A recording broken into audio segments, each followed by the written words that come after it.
kemarin saudara hampir sekitar 5 hari kami ada di mana dalam tugas pelayanan. Saudara, saya bersyukur di mana saya boleh melihat kembali wajah-wajah Bapak Ibu saudara sekalian setelah kita ketemu Rabu kemarin, dan minggu depan kita jumpa lagi dalam suara kebenaran. Puji Tuhan. Sebelum firman Tuhan, silakan ambil Alkitab saudara atau buka di Injil saudara. Bagi saudara, Tuhan saya punya Alkitab boleh buka. Tema firman Allah pada siang hari ini, saya akan berbicara tentang masa penantian bagi gereja Tuhan sebagai persiapan menghadapi kekekalan. Ya. Bapak Ibu saudara sekalian, kita sekilas kembali mengingat khotbah saya minggu lalu. Kalau minggu lalu saya sudah menyinggung tentang bagaimana menemukan kembali kemuliaan Allah yang hidup.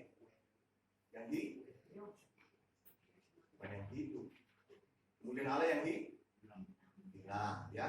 Bagaimana sebagai manusia, kita manusia orang berdosa, didesain oleh Allah, diciptakan kembali oleh Allah, dan harus berjuang untuk menemukan kembali kodrat ilahi, di mana menemukan kemuliaan Allah dengan memiliki kodrat ilahi, memiliki sebuah kehidupan yang sudah berubah dari kodrat dosa kepada kodrat ilahi sebagai ciri khas orang yang sudah menemukan kemuliaan Allah. Ya.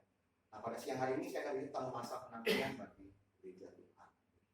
Kita melihat, kita mengakui bahwa tidak bisa dipungkiri memang keadaan dunia pada hari-hari ini semakin tidak baik. Manusia semakin fasik, manusia semakin jahat. Kondisi dunia pada hari sedang mengalami guncangan. Baik guncangan di bidang ekonomi dan guncangan di bidang kesehatan, sakit penyakit melalui pandemi COVID-19 yang sedang kita alami pada hari-hari ini. Namun sebagai orang percaya kita harus tahu, kita harus mengerti bahwa melalui situasi, melalui guncangan, melalui keadaan yang terjadi pada hari-hari ini, melalui sesuatu yang tidak menyenangkan yang kita alami, sesungguhnya Tuhan sedang menampi kehidupan kita. Tuhan sedang menampi, menggarap, mempersiapkan hidup kita untuk mendapat hak legalitas, pengesahan dari Allah bahwa sesungguhnya kita ini adalah anak-anak Allah yang layak dan berkenan di kekekalan, di keabadian, di langit baru dan bumi baru. Bapak Ibu mengerti? Mengerti? Jadi kita jangan kaget dengan guncangan, dengan krisis ekonomi, dengan masalah keuangan, kita di PHK. Tadi sudah dengar kesaksiannya Pak Karel, gaji diturunkan. Nggak usah kaget. Semua ini adalah merupakan sarana yang dipakai oleh Allah karena Allah sedang menampi kehidupan kita. Allah menampi, menggarap untuk mempersiapkan kita supaya kita betul-betul mendapatkan hak legalitas sebagai anak Allah di kerajaan. Sehingga Tuhan bisa berkata ketika berjumpa dengan kita di surga nanti, inilah anakku yang kukasihi, kepadanya lah aku berkenan. Saudara, adalah tidak mudah. Saya tahu memang menghadapi situasi pada hari-hari ini sangat sulit, sangat berat. Namun sebagai orang percaya kita harus siap. Karena melalui penantian, melalui proses yang terjadi pada hari-hari ini, melalui situasi yang terjadi, Tuhan sedang menampi kehidupan. Kehidupan kita sedang digarap oleh Allah. Diproses oleh Allah untuk menjadi lebih baik. Berkarakter lebih baik, bermoral lebih baik, beretitude yang lebih baik, bertingkah laku yang lebih baik, sehingga kita betul-betul mengalami perubahan. Sehingga kita siap untuk menikmati langit baru dan bumi baru. Saudara, kita jangan kaget dengan peristiwa yang terjadi. Saya waktu ada di Bandung pulang pelayanan, saudara, saya kaget, saya lihat di televisi kejadian di Kelapa Gading, saudara, di Kelapa Gading, di Dukuh Kelapa Gading Square, saudara, di mana di situ ada seorang pengusaha kapal laut, pengusaha laut, di mana sebenarnya mereka adalah NKL, ya, ekspedisi kapal laut, di mana beliau adalah penatua dari sebuah gereja. Saya nggak sebut nama gerejanya, gereja besar, penatua, di mana ditembak, saudara. Di pengusaha dia baru masuk, tiba-tiba dia diikuti oleh orang, dia dibunuh. Istrinya kaget, anaknya masih belum terlalu besar, anaknya dua masih remaja, saudara. Anak dan sebagainya masih kecil, dia kaget. sempat shock. Inilah wujud penampian yang Tuhan inginkan terjadi. Kadang-kala Tuhan membawa kita kepada situasi yang membuat kita menangis, membuat kita kadang-kala sangat sulit untuk bisa menerima hal itu. Tuhan, kenapa Engkau izinkan kenyataan ini aku alami? Namun kalau kita mengerti rencana Allah, kita mengerti rancangan Allah kehidupan kita, bahwa sesungguhnya melalui situasi tersebut Tuhan sedang menampi kehidupan kita, mempersiapkan kita untuk mendapat pengesahan Allah atau hak legalitas atau dilegalisir supaya kita layak disebut sebagai anak-anak yang berkenan di kerajaan. Sudah mengerti? Sampai sing wes kertos. Amin. Ya. Karena itu kita akan baca firman Allah pada siang hari, kita baca sebagai nama ayat sebagai dasar. Kita lihat dalam Matius 24 ayat 13. Matius 24 ayat 13. Tetapi orang yang bertahan sampai pada kesudahannya akan selamat. Jagalah supaya kamu jangan menolak dia yang berfirman. Sebab jikalau mereka yang menolak dia yang menyampaikan firman Allah di bumi tidak luput, apalagi kita, jika kita berpaling dari dia yang berbicara dari surga. Waktu itu suaranya menggoncangkan bumi, tetapi sekarang ia memberikan janji. Satu kali lagi aku akan menggoncangkan bukan hanya di bumi saja, melainkan langit juga. Ungkapan satu kali lagi menunjukkan kepada perubahan pada apa yang dapat digoncangkan karena ia dijadikan supaya tinggal tetap apa yang tidak tergoncangkan. Jadi karena kita menerima kerajaan yang tidak tergoncangkan, marilah kita mengucap syukur dan beribadah pada Allah dengan cara yang berkenan kepadanya dengan hormat dan takut. Ibrani pasal 12 ayat 25 sampai 29. Tadi sudah saya jelaskan, kita nggak bisa menyangkal dosa kiri pada dunia pada hari-hari ini semakin jahat. Dunia semakin fasik. Manusia semakin tidak peduli dengan Tuhan. Tidak peduli dengan Tuhan bukan berarti tidak pergi ke gereja. Masih ada di gereja, masih ada di pelayanan, masih aktif di pelayanan. Namun pada dasarnya mereka tidak menghormati Tuhan secara pantas dan layak. Jika kita pergi ke gereja bukan berarti kita sudah peduli dan menghormati dengan pantas. Karena wujud bentuk kepedulian terhadap Tuhan ditunjukkan dengan kesediaan untuk hidup dalam kerajaan. Terus sebabnya kenapa di dalam doa Bapa kami dalam Injil Matius pasal yang ke-6 ayat yang ke-10 tulis berkata, datanglah kerajaanmu, jadilah kehendakmu di bumi seperti di surga. Artinya apa? Kita harus hidup dalam kerajaannya. Kita harus hidup dalam suatu penghayatan terus-menerus untuk membuat kita menyadari bahwa diri kita ada dalam pemerintahan Tuhan. Kita menundukkan diri di bawah kekuasaan Tuhan. Sebagai orang Kristen kita harus peduli terhadap kehendak dan rencana Tuhan. Kita harus mengetahui, memahami, mengerti bahwa melalui suasana dunia ini, bahkan melalui segala sesuatu yang sedang terjadi dalam hidup kita, merupakan bentuk daripada penampian, yaitu untuk membuktikan dan mendapatkan pengakuan, pengesahan atau legalitas dari Bapa di surga. Apakah kita sudah layak untuk disebut sebagai anak Allah atau tidak? Karena proses penampian tersebut harus terjadi dalam hidup Kristen kita untuk membuktikan apakah kita sudah pantas dan layak untuk mendapat pengakuan daripada Tuhan Yesus. Sesungguhnya kita sudah menjadi anak-anak yang berkenan di hati Bapa. Sama seperti Tuhan Yesus mendapatkan hak legitimasi pengakuan sebagai anak. Dalam Matius 3:17, inilah anakku yang kekasih, kepadanya lah aku berkenan. Dalam Matius 7 ayat 21, bukan setiap orang, bukan orang yang berseru padaku, Tuhan, Tuhan akan masuk dalam kerajaan surga, melainkan dia yang melakukan kehendak Bapa di surga. Bahkan dikatakan di sini dalam 2 Korintus 5 ayat 9, sebab itu kami berusaha baik kami diam di dalam tubuh ini maupun kami diam di luarnya, supaya kami berkenan kepada.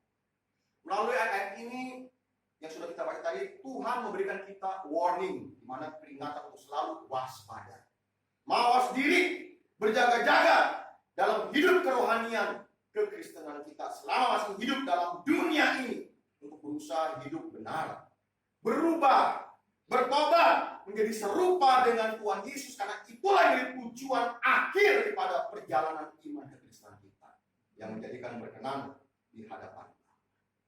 Karena jika kita tidak memperkarakan dengan serius masalah ini di hadapan Allah, melalui proses perjuangan iman, guna mengalami penampian Tuhan melalui setiap peristiwa yang terjadi pada hari-hari dalam kehidupan kita, di mana sebab kita sedang mengalami penggarapan, pembentukan dari Tuhan untuk dapat memperoleh legitimasi, pengesahan dan pengakuan dari Bapa di surga bahwa kita adalah hamba, pelayan, anak yang berkenan di hadapan Bapa di surga, sama seperti Tuhan Yesus mendapatkan pengakuan yang sama dari Bapa di surga.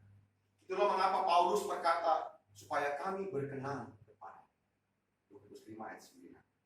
Sebab jikalau tidak dari sedini mungkin, dari sekarang ini, kita memperkarakan hal ini dengan serius di hadapan Tuhan, maka kita akan ditolak oleh Bapa di surga, di kekekalan kerajaan Allah, langit baru dan bumi. Saudara, kita harus serius memperkarakan hal,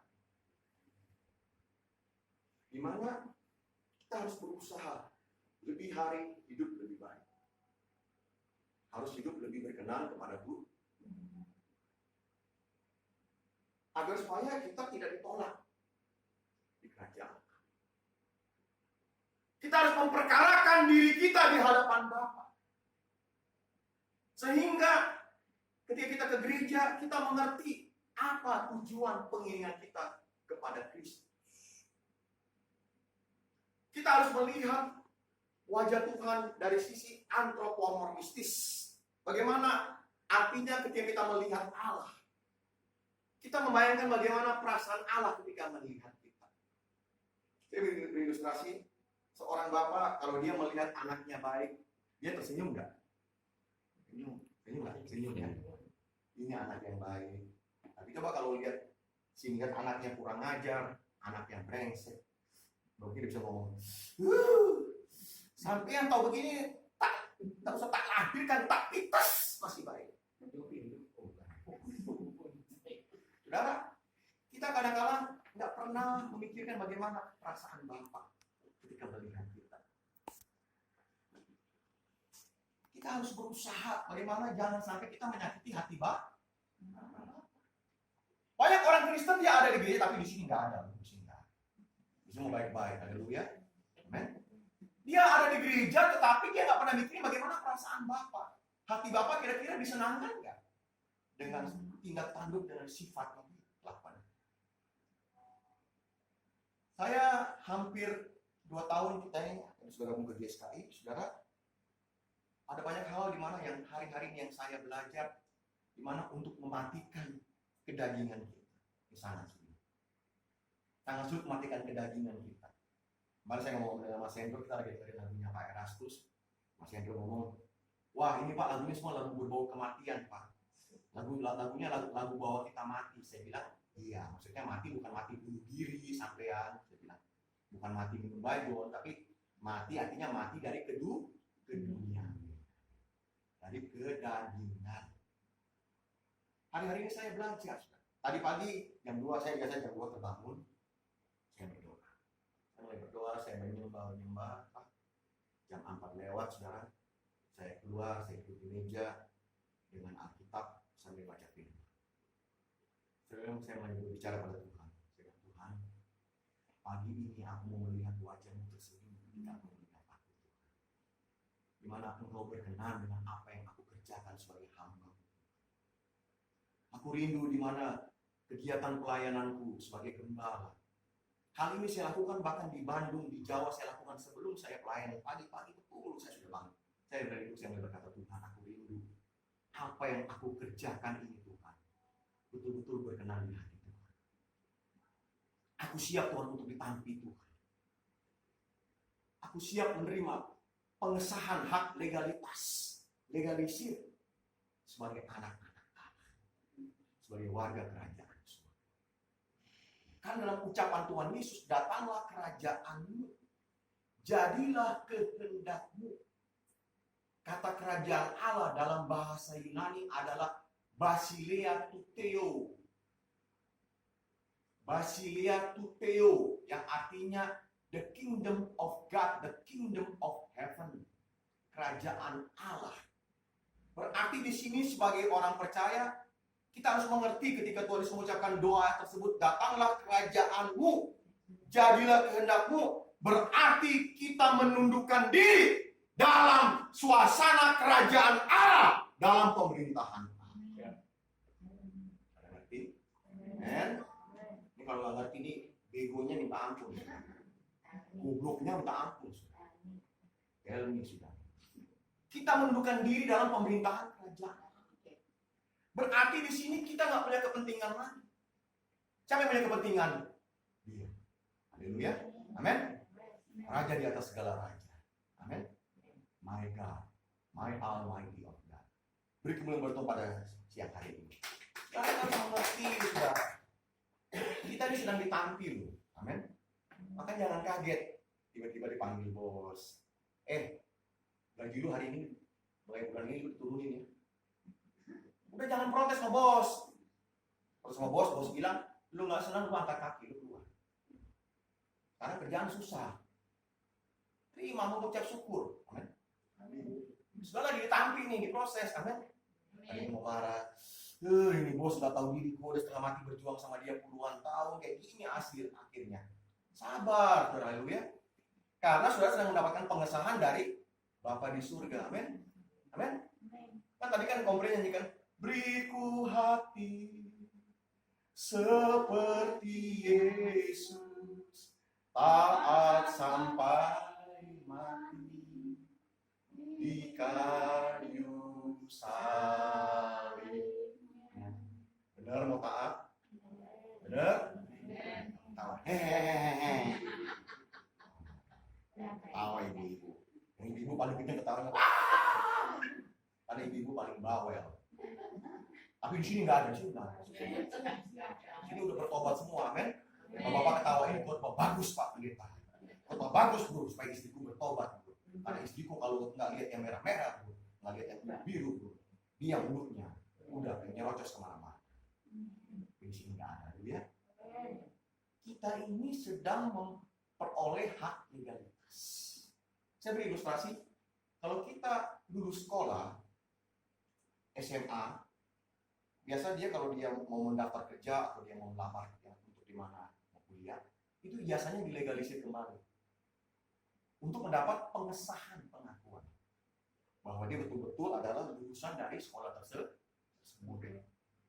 Demikian juga dalam pernikahan. Saya sering tuh akte nikah saya legalisir lagi. Karena apa? Karena untuk kepentingan catatan sipil. Mereka datang lagi, Om, ini opa ini mau legalisir, opa ini legalisir akte. Kenapa? Kami mau ke sipil. Ya, oke. Kan saya legalisir lagi, proses, lalu lapor ke sinode, proses lagi, proses. Betul, mendapatkan pengesahan. Demikian juga kita. Kita ini dalam perjalanan kekristenan menuju kekekalan, kita sedang mencari pengesahan daripada Allah Bapa di surga. Amin. Sedang mencari pengakuan dari Bapa di surga. Pengakuan dari Bapa di surga. Amin. Oh, luar biasa ketika di surga nanti Tuhan Bapa berkata, aduh ini Burgen di party ini adalah anak yang kukasih kepada aku. Tapi coba saudara, kalau sampai di sana saudara begitu masuk, malaikat udah bilang, dia lagi. Ya, malaikat bawa muka. Bagaimana baru malaikat bawa muka, belum ketemu Tuhan Yesus, saudara? Saya ingatkan, sebelum saudara masuk surga, saudara mati, saudara akan menghadapi tahta pengadilan. Ini nggak main-main. 2 Korintus pasal yang ke-5, ayat 8-10. Tahta pengadilan Kristus. Saudara akan diadili, mengalami pengadilan Kristus, namanya Bema Kristos, pengadilan Tuhan. Digelar sidangnya oleh Bapa di surga. Seadil-adilnya. Mempertimbangkan ada satu timbangan perbuatan baik dan buruk. Di situ kita nggak bisa mengelak. Ketika kita menghadapi pengadilan Kristus, ketika Bapa berkenan, apa yang terjadi? Bapa berkata, masuk, mari hamba-Ku setia, masuklah engkau dan berjamaah kerajaan Allah. Tapi coba kalau Bapa nggak berkenan, langsung saudara lempar. Saya sudah saksikan dalam seri Kerajaan Surga. Lagu ini kita akan bahas sesi mengenai kerajaan Allah lagi, saudara ya.